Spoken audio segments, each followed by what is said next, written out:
Hakim Danish and Brian Iriarte, they know, you know, what a mess it is if they end up with another sort of multi 17, 18 rider battle into the last lap, and I'm sure they are going to try and make a split for it.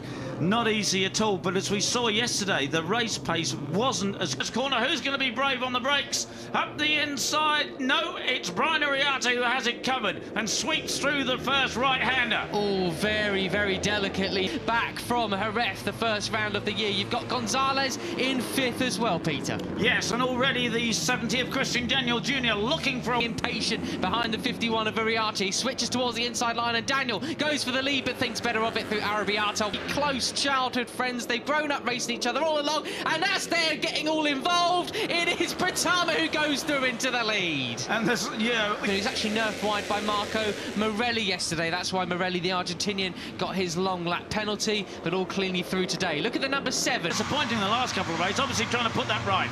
Veda Ega, the 54, a lot. 2nd or 3rd place now, but Iriarte snatches the lead right back from Carter Thompson. That was a run from the 7. You've also got Singapong back there, the number 80. Beata 1 and 2. Now in 1st and 3rd place now in this race. You got the 2 winners from the World Supersport 300 Championship last weekend. Fernandez and Thompson taking a win apiece. Really good stuff, carrying through that track to the left and trying to keep it fairly sensible as Thompson and Singapong both switch. Zemmitani, the 34, but no, it looks to be Hakim Danish who's got the inside line. Mounsey there on the inside, terribly, only as Singapong takes it straight back from him. And I didn't see who it was, it went way right. An advert, Peter, this is for the Asia Talent Cup. I know they're taking sign-ups for the following year. Absolutely superb, isn't it? Absolutely brilliant. So, Carter Thompson, 51-50 has the advantage. But it just... When white lines will get drier, they can use a lot more of the track lap by lap as the sun starts to beat down here in Mugello and things heat up. There is 8th place, but now looking really strong there in 2nd place. The 85 of Mike Yu. It is Sullivan Mounsey gets squeezed there, the number 4 in between 2 other riders, proper sandwich. There you go, that's what can happen. That is why it's messy, but as we saw yesterday, when it gets to crunch time, Daniel Jr. up there into 4th position as well, playing it very, very sensibly indeed. Place. Yeah, just cruel, isn't it? The whole field covered as well by 4.7 seconds. There's just a couple riders going on the green there as Iriarte just sweeps across to try and protect his line and his run. Catch up to them by the time we reach turn 1, or is Iriarte going to try and pull the pin? Yeah, and the advantage has disappeared, hasn't it? Because you know, Singapong is already back with them, and as you say, they can come down the first turn that time around, so they can eke out more of an advantage. Christian Daniel Jr., the American 16-year-old, in 2nd place. Brian Iriarte in 3rd, and looking right back there is Marco Morelli, the 95, the Argentine. Some work to do from there. What has he got in his pocket? He's got Hakim Danish just ahead of him on the track, the Malaysian, our series leader by 20. Back to 13th place now, Peter. That's just the nature of where we're at the moment with these up the inside. I didn't really think he had too much room to go. Right, so Brian Iriarte again with the advantage, but he's already giving the slipstream to the number 7 of... Over the crest towards San Donato. It's going to be the tie rider leading them into San Donato. How late can he brake, though? He does lead them through, but he's all squirrely on the brakes. But he manages... 1 just behind him. That's a really quick lap from the South African. We've not seen too much improvement for him so far this year in terms of his results, but he's far more in the mix. In the lead over Benyat Fernandez on the number 7. The big loser that last time around was actually Carter Thompson, the number 50. Pushed Benyat Fernandez and Mike Yu round the outside as well as they come down. To hold the inside line there and get the drive up the hill, so he's done a superb job there of holding his advantage. Makes a good start. Christian Daniel Jr. is tucked in behind Brian Iriarte, but it is the 51 of Brilian that leads. The American is behind him. Veda Ega. Stay very, very clean and avoiding white lines, but it is Uriarte from Daniel, and then Pratama. Carter Thompson slotted into fourth. He narrowly missed the back wheel of the... We're about to see, will the riders have looked at what happened yesterday and thought, I can't have that kind of mess again. If I have more pace, I need to go for it. Christian Daniel, as you said, two.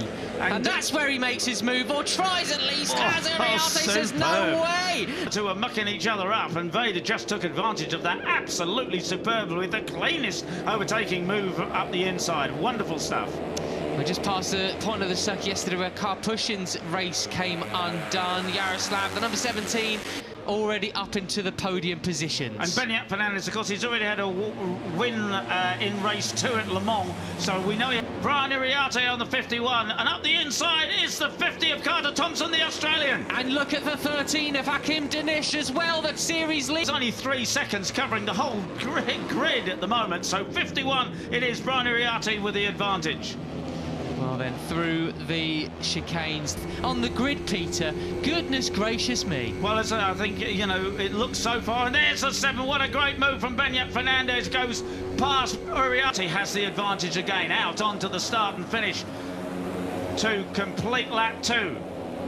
The inside line, nearly on the grass, as they now come across the Tricolore. They're going to fan out as they come towards side. He can have all the grip he possibly can from those tyres, mounted the number 4, up to 4, but at the moment. But look at this, Asia Talent Cup, 1, 2, 3, 4 right now, Red Bull Rookies Cup. Yesterday's race so far. Yeah, it's no one's really got the pace as before. It's a high 2:02 the last time around. They are going to get quicker and quicker as they get more confident. The previous winner so far this season. And the 34 of Zen Matani's in second place, a Japanese, 18-year-old Japanese. And he had a fine run yesterday. He was quite close. Thai rider, fine out, look at that, it's about 10 of them! 10 of them side by side as they go over the hill. Danish who's going to come into first up. It's starting to Uriarte then. So the slip to 7th place. So in the lead we now have Uriarte from Danish. It's as you were with us, championship lead. For it up the inside there, the number 7. You're looking back at the number 7, Benyat Fernandez. If you're on board, we're on board with Uriarte. And now it's back similar to what we behind him. Just as we had yesterday, nobody was able to show as close as it really gets, to be honest, at this stage. Benyat Fernandez, look at the gap now he's managed to get through in that final sector, along with Christian Daniel Jr. and Benyat Fernandez. Will the a 2:02 flat from Uriarte, that, and then you've actually got entered the straight with about a 4 bike lengths lead, but that has gone. But crucially, they weren't able to overtake. They can start to try and make a break. Right, so that is the 7 of Benyat Fernandez, the 17-year-old Spaniard, the winner of race 2 in Le Mans. He has the advantage, who ran wide at the first corner a lap ago and lost so much time. He's got KJ Monignane for company as well. As we say, he was right at the front and just is now back in 10th place. The 54 of yesterday's winner, Veda Ega. He's got Brian Uriarte, who has the advantage. Oh, Sullivan Mounsey getting a bit. He's sacrificing a lot of his drive there as he was going. That's the 34 of Zen Matani off on the grass, and I think a couple of other people were touching certainly on the green, and probably the...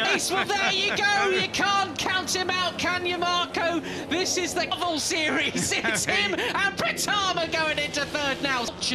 It's absolute chaos. And Danish there with a great move there up into... Got anything left. Karpushin's just off the back of it, but it is Pratama leading them into the final set of 4 corners. Biondetti 1 and 2 coming up. If you get a good run through here, you could well be leading out of the final corner. Great, isn't it? What a finish. Look at it. Ah, brilliant. Absolutely brilliant. Hey, and Karpushin there in the back of that shot. Absolute cracker as well.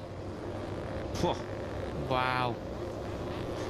What a superstar Veda Ega is, eh? Yeah. Like. Yes, thank you very much. Alhamdulillah. Thanks to Allah Subhanahu wa Ta'ala. And yeah, I'm very happy because I can double winner this week. It's a perfect week.